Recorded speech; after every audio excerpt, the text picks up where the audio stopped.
Twelfth class poem English का है जो माय ग्रैंड मदर हाउस। आज आप लोग को इस ट्वेल्थ क्लास का जो माय ग्रैंड मदर चैप्टर है इसका इंट्रोडक्शन जो लेखक परिचय होता है तो उसके बारे में हम बताना चाहेंगे।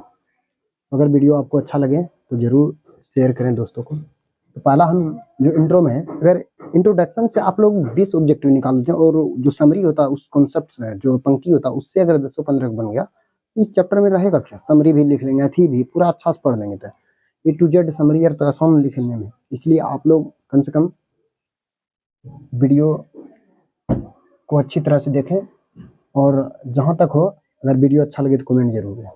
चलिए हम आज आप लोग को इंट्रो सुनाने जा रहे हैं माय ग्रैंड मदर हाउस का। तो हम किताब से भी पढ़कर थोड़ा आपको समझा सकते हैं। तो बोल पहला पंक्ति ही बोल रहा है जो माय ग्रैंड मदर हाउस है, ये माय ग्रैंड मदर हाउस का जो लेखिका है उसका नाम है कमला दास। जो कमला दास है इसके बारे में हम थोड़ा बताना चाहते हैं कि बोल रहा है कमला दास बर्न इन 1934 ईस्वी, poet is the short story writer. ये छोटी कहानी भी लिखती थी, नोवेल भी लिखती थी, इसलिए इनका जन्म हुआ था 31 मार्च 1934 ईस्वी का पुनियारम केरला में हुआ था। हम यहाँ भी लिख दिए, इससे भी उसमें भी हम समझा देंगे, इसमें भी थोड़ा पढ़ देते हैं। Respected in the both in English and Malayalam literature, जो ये राइटिंग करती थी लैंग्वेज किस भाषा लैंग्वेज के हिंदी वाला लिटरेचर जो साहित्य के रूप में लिखती थी वो लिटरेचर में इंग्लिश में भी राइटिंग करती थी और मलयालम भाषा जहाँ जो केरल में इसका जन्म हुआ था वहाँ भी यह लिखती थी। जो अभी प्रस्तुत है इसका है हर ऑटोबायोग्राफी पब्लिश्ड इन 1976 ईस्वी। जो अभी हम पढ़ रहे हैं माय ग्रैंड मदर हाउस, इसी को बोलते हैं हर एन ऑटोबायोग्राफी। इसकी आत्मकथा, और ये आत्मकथा कब प्रकाशित हुआ था? 1976 ईस्वी में। 1976 ईस्वी में पब्लिश किया गया था। आगे credit in the cute in the style in the 1984 ईस्वी बोलता है कि Nobel prize in short listed for the 1984 ईस्वी। इसको जो है ना, she was the short listed for the Nobel prize in the literature. Literature के क्षेत्र में इसे नोबेल प्राइज मिला था, मतलब छोटा उपन्यास लिखने में, जो कब मिला था? 1984 ईस्वी में। 1984 ईस्वी में हम यहाँ लिखे हैं। तो ये हम एक लाइन से एक्सप्लेनेशन कर देते हैं और आपको पूरा डीप में अच्छा समझाते हैं। चलिए आप लोग ध्यान दीजिए। पहला है माय ग्रैंड मदर हाउस का लेखक कौन है? कमला दास। इसमें तो कोई दिक्कत नहीं होनी चाहिए। अब इंट्रोडक्शन कैसे करते हैं, तब पहले ऐसे समझना आप लोग को। इस क्वेश्चन को अगर अपने से बनाने के लिए सीख गए तो पता चलेगा कि ऑब्जेक्टिव भी बन जाएगा। तो पहले क्वेश्चन को अपने से बनाने के लिए सीखिए। तो पहला इट्स ए पोएम। तो आप क्वेश्चन इससे समझ में आया? इट्स ए पोएम, एक पोएम। क्या यहाँ से पढ़ो direct. My grand mother house a poem. My grand mother house क्या है? एक पोएम है। समरी ऐसे लिखेंगे, my grand mother house a poem. आगे लिखेंगे इट्स इज एन ऑटोबायोग्राफी। कैसी पोएम? तो बोला my grand mother house N autobiographical poem. जो माय ग्रैंड मदर हाउस पहले तो पोएम है ही, अब कैसी पोएम, वो पोएम को बताना कैसी पोएम। तो यहाँ बताना my grand mother house is an autobiographical poem. उसका आत्मकथाई जैसी कहानी है।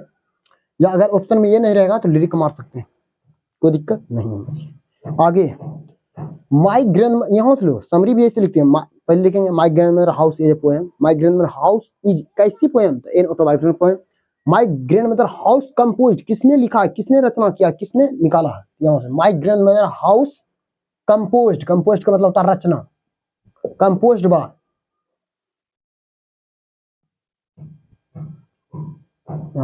कंपोज्ड बाय कमला दास। जो माय ग्रैंड मदर हाउस का कंपोज्ड लिखा है, रचना किया, उसका नाम क्या है? कमला दास है। अब यहाँ से आप लोग को समझना, जो कमला दास है इनका अलग अलग, यानी बचपन का नाम था माधवी कुटी और इस्लाम, ये 2 शादी की थी।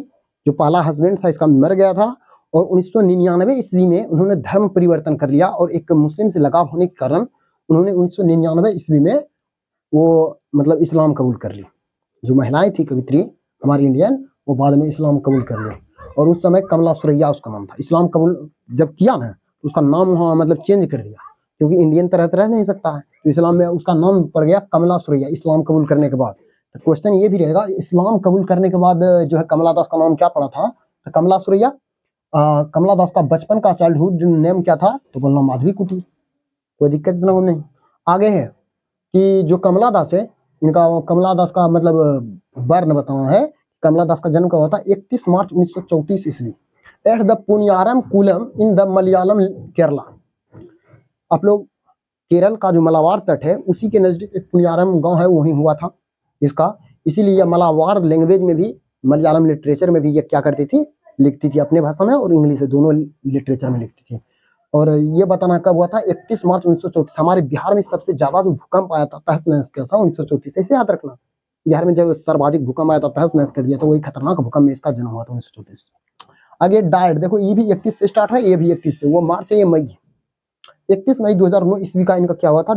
डेथ हो गया था, मृत्यु हो गया था। आगे यहाँ लिखना, सी इज वह एन साउथ इंडियन इंग्लिश पोइटिस्ट। वह है साउथ इंडियन मतलब दक्षिण भारतीय अंग्रेजी कवित्री। इसका हिंदी हुआ दक्षिण भारतीय अंग्रेजी कवित्री। साउथ का Hindi east west north south होता। तो वो she is an south Indian English poetry, वहां रहेगा सी इज इंडियन पोइटिस्ट। कैसी थी? वहां 4 ऑप्शन रहेगा, साउथ रहेगा, नॉर्थ रहेगा, ईस्ट रहेगा। तो कैसे रहेगा? तो वहां से शॉर्ट टिक कर देना, ऐसे करके क्वेश्चन पूछेगा कि she is dash dash Indian पोइटिस्ट इन कमला दास। कमला दास कैसी पोइटिस्ट थी? तो साउथ थे, तो साउथ मारना, नॉर्थ नहीं मार देना। आगे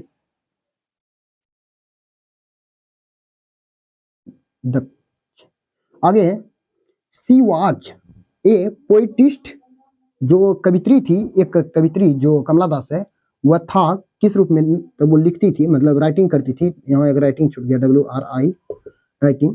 तो शॉर्ट स्टोरी, वह लघु कहानी भी लिखती थी, लघु कहानी और नोवेल उपन्यास भी लिखती थी। जो कमला दास है वह लिखा करती थी शॉर्ट स्टोरी, लघु कहानी और उपन्यास भी लिखती थी। आगे है सी इज एन नो, नो का मतलब होता है जानी। वह जानी जाती थी, वह जानी जाती थी, जानी जाती थी एज मदर मां ऑफ मॉडर्न आधुनिक, आधुनिक अंग्रेजी भारतीय कवित्री के रूप में। जो कमला दास है, कमला दास कैसी जानी जाती थी? यहाँ लिखा है एकदम एक लाइन शब्द में कि she is an known as mother modern English Indian poetry. जो कमला दास है वह आधुनिक अंग्रेजी भारतीय कवित्री के रूप में, मां, कवित्री के मां के रूप में जानी जाती थी कमला दास। आगे सब पंक्ति समझ में आ रहा है? तो ठीक है, आगे हम कर रहे हैं। फिर आगे बोलती है सी इज नो, इट हो गया। आगे she had a respectable place in the both.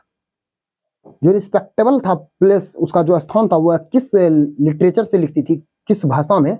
यहाँ है इंग्लिश एंड मलयालम, दोनों लिटरेचर में। जो लिटरेचर है, यह लिटरेचर लिखने में इंग्लिश में भी लिखती थी और मलयालम भाषा, दोनों लैंग्वेज में, बोथ, इसलिए यहाँ लिखा बोथ, दोनों में वह राइटिंग करती थी। अगला है हर ऑटोबायोग्राफी, हर होगा यहाँ, हर ऑटोबायोग्राफी माई स्टोरी है। जो हर ये आत्मकथा जो प्रस्तुत अभी कर रही है, इसका माई स्टोरी मतलब अपनी कहानी है। माई स्टोरी मतलब अपनी कहानी के बारे में बताया, माई स्टोरी अपनी कहानी। और यह जो पब्लिश किया गया था, कब किया गया था? 1976 ईस्वी में। आगे she was short listed for Nobel prize 1984 ईस्वी। पूछेगा सी वाज शॉर्ट लिस्टेड, जब वह छोटी सी नोवेल लिखी थी उसको नोबेल प्राइज मिला था कब? 1984 ईस्वी, लिटरेचर के क्षेत्र में। आगे सी एडोप्टेड, एडोप्टेड का मतलब होता है बदलना, एडोप्टेड इस्लाम, यानी सी एडोप्ट, उन्होंने कब बदल लिया इस्लाम? इन द, इस्लाम नहीं मतलब उल्टा हो गया, एडोप्टेड चेंज कर लिया था अपना, इस्लाम कब कबूल कर लिया था? 1999 ईस्वी में। आगे है मदर्स नाम इज नलपत बला अम्मा है। पूछेगा कमला दास इज मदर्स नाम द नलपत बला अम्मी। कमला दास फादर्स नाम भी अमन आयर, कमला दास का पिता का काम क्या नाम है? भी अमन आयर। इस तरह आप लोग को लास्ट में लिखता है फादर्स का नाम हो गया भी अमन आयर, और लिखता है हस्बैंड, जो उसका पहला पति मर गया था, जो हस्बैंड है दूसरा बना है स्पोज पति माधव दास, इसका माधव दास था पति। और सी इज द आल्सो, और यही पंक्ति नीचे नहीं दिख रहा है जिसके कारण हम यहाँ लिख दें सी इज आल्सो, वह भी, वे जानी जाती थी फॉर के लिए, तो बोलता है सेक्सुअल एडवेंचर। पूछेगा जो कवित्री कमला दास है वो किस रूप में जानी जाती थी? सेक्सुअल एडवेंचर के रूप में या कन्फ्यूशनल कवित्री के रूप में जानी जाती थी। ये मेरा था इंट्रोडक्शन, मतलब लेखक परिचय का। अगर कहीं पर दिक्कत हो, कहीं पर प्रॉब्लम हो, तो आप कमेंट कर जरूर बताएं, ताकि धीरे धीरे हम भी अपने आप को सुधार में लाएं। पहली बार बना रहे हैं, इंग्लिश का उतना अभ्यास नहीं है, जिसके कारण हिचकिचाहट हो जाती है। तो मेरा जरूर फर्स्ट वीडियो दिखना, इसका समरी वाला अच्छा से हम समझा दिए हैं, तो समरी और इंट्रो दोनों वीडियो देखना। समरी में एकदम अच्छी ढंग से हम समझाएं। हर इम्पोर्टेंट राइटिंग जो अपने लाइफ में ये लिखी थी, इम्पोर्टेंट राइटिंग, उसका इम्पोर्टेंट राइटिंग के रूप में पहला समर इन कलकत्ता, ये 1963 ईस्वी में लिखा गया था। समर इन कलकत्ता कब लिखा था? 1963 ईस्वी में, और इसी से लिया गया। और उसे पब्लिश्ड आत्मकथा कब किया था? 1976 में। यस अल्लाह, जो यस अल्लाह लिखा था 2001 ईस्वी में। उसके बाद only sent no for house sing, ये भी लिखा था। और लास्ट में ज्यादातर यही पूछा जाएगा, समर इन कलकत्ता कब है, और यस अल्लाह कब? 2001 ईस्वी में। और साइलेंस पूछेगा 1964 ईस्वी में लिखा था। द डिस्कनेक्शन यानी 1967 ईस्वी में लिखा था। क्रिकेट्स इस तरह था। और इसका जो हम आप लोग को मतलब थोड़ा सा कहानी सुना देते हैं। ऐसे तो मेरा समरी है, उसमें सुन लेना कि जो कमला दास है उसका शादी हो गया, वो अपने ससुराल में रहती है। और अपने ननिहार, ननिहार का मतलब होता है कि जहाँ उसका पहले पिता वाला घर था, उन दोनों के बारे में कल्पना कर कर ये आत्मकथा लिखी। कमला दास का कहना है कि मैंने जब अपने पैतृक यानी पिता के घर में रहते थे, जिस समय दादी माँ के साथ रहते थे, उस समय हमारे घर से बहुत ही प्यार मोहब्बत था। और उसी प्यार मोहब्बत को उन्होंने क्या किया, माई ग्रैंडमदर हाउस में व्यक्त कर दिया। तो वो व्यक्त क्या करती है अपने, वो अभी जो वर्तमान में तैनात है वो अपने ससुराल में है तैनात, और अपने ग्रैंड मदर की घर को याद करते हुए जिक्र करता है, बोलती है कि एक घर है जो अब हमसे बहुत दूर है, वह एक घर है जो हमसे बहुत दूर है, जहां मैं कभी प्यार प्राप्त करता था। आई रिसीव्ड लव, मैं कभी प्यार वहां प्राप्त करते थे, उस घर से क्या करते थे, प्यार प्राप्त करते। और वो प्यार के रूप में किसको बोल रही है? दादी माँ को, अपने दादी माँ को जिक्र करती हुए बोलती है कि वो एक दादी माँ रहती थी, उससे हम प्यार करते, वो हमें प्यार करती थी। आगे प्यार मिला या प्यार प्राप्त किया। लिखती है कि जो थी वह डेट वुमेन इज डाइड, जो महिलाएं थी वो अब मर गई है। अब जब वो महिला मर गई है तो वो घर जो है ना पूरा साइलेंस हो गया, खामोशी छा गई, सन्नाटा छा गया, कुछ भी नहीं। केमारी एयर इधर खिड़की एयर जो है जितना है सब चीज दरवाजा लग चुका, चारों तरफ अंधेरा है, बिजली एयर बत्ती एयर कुछ नहीं है। वही घर में अब कुछ भी नहीं है। वो कल्पना करती है कि हाउ ऑफन, ना जाने कितनी बार, हाउ ऑफन का मतलब होता है न जाने कितनी बार मैं आई थिंक टू गोइंग, मैं जाने को सोचा। वह ससुराल से ननिहाल जाने के लिए वो कितनी बार सोचा, पर वह गई नहीं। कल्पना के माध्यम से बोलती है कि मैं जब चला जाऊंगा तो वहां जाऊंगा तो क्या करेंगे कि पहले जो दरवाजा तो लगा रहेगा, लॉक रहेगा, तो चाबी रहेगा तो नहीं खोलेंगे, तो पहले हम खिड़की को आराम से खोलेंगे। जब खिड़की को जब वो खोली तो देखा कि उधर से, यानी जब खिड़की खोली तो उधर से एक सर्द हवा, फ्रोजिन यानी सर्द हवा, ठंडी हवा निकली और उसके शरीर को टच किया। और टच नहीं बल्कि पूरा जब खिड़की हल्का खुला ना तो चारों तरफ अंधेरा ही अंधेरा दिख रहा था। और अंधेरा ऐसी स्थिति, ऐसी घर को, ऐसी मतलब खिड़की अंधेरापन को देखकर उसको जो है ना अपना बचपना के रूप में सैडनेस हो जाती है कि बचपन में क्या एकदम चारों तरफ लाइट रहता था, लेकिन आज क्या है, पूरा एकदम अथी हो गया, सैडनेस हो गया पूरा, मतलब एक तरफ से नहीं होता, उसका हृदय हल्का दुर्बल हो गया, सैडनेस फील कर गई। तो फिर लास्ट में लिखती है कि वहां तो गए हैं जरूर, अब वो गेट भी खोल दिए, जो अंधेरा उसको मुट्ठी भर अंधेरे को पकड़ कर लाएंगे, कहाँ लाएंगे, ब्रिंग मतलब लाना है हमको, और लाकर अपने जो वहां है ससुराल में, वहां बोल रही है माई बेडरूम टू डोर, उसका जो बेडरूम बिछावन है उसके रख देगी। और किसके तरह रखेगी, नोटिस करेगी, नोटिस का मतलब होता है ध्यान देगी, किसके तरह, ब्रोडिंग डॉग। ब्रोडिंग डॉग का अर्थ होता है कि किसी सोच या मग्न में डूबा हुआ कुत्ता, जो एक टुक से किसी को देखते रहता उसी को बोलते ब्रोडिंग डॉग। तो कुत्ता के समान नोटिस करेगी, ध्यान देगी और अचानक उसे देखती रहेगी, इस तरह वो बोलती है। और इतना नहीं, आगे लास्ट में अपने पति को बोलता है बगल में कि you can not believe darling, you can not believe darling, तुम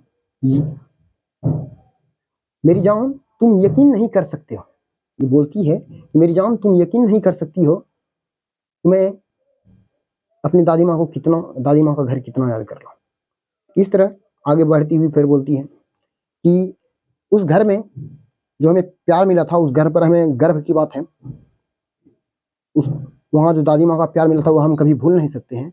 अब जो वो प्यार मिला था लेकिन वह प्यार अब नहीं मिल रहा है, इसके लिए लेखिका खुद व्यक्त करती है कि जिस घर में हम आए हैं यहाँ सभी आदमी अपने स्वार्थ सभी आदमियों में स्वार्थ छुपा है, किसी को प्यार की भाषा समझ में नहीं आता, इसलिए वह अब दादी माँ की तरह प्यार पाने के लिए खुद कवित्री अजनबी स्ट्रेंगर, जो अजनबी है, आसपास पड़ोसर है, इधर उधर घूमकर किसी का दरवाजा ठुकठुका कर वो अपने दादी माँ का प्यार फिर से सोचती है प्राप्त करने के लिए। स्ट्रेंगर के रूप में बनकर वह दादी माँ का प्यार प्राप्त करने के लिए इधर उधर जाने लगती है ताकि थोड़ा परिवर्तन हो सके। तो इस तरह ये माय ग्रैंडमदर हाउस का पोयम था। तो आप लोग समरी वाला जरूर एक बार देख लीजिएगा, आपका माइंड में जरूर प्रवेश करेगा क्या है समरी में। उसके बाद एक दिन हम पूरा ऑब्जेक्टिव सवाल सुनाएंगे, उसके बाद द एंड होगा। थैंक्स।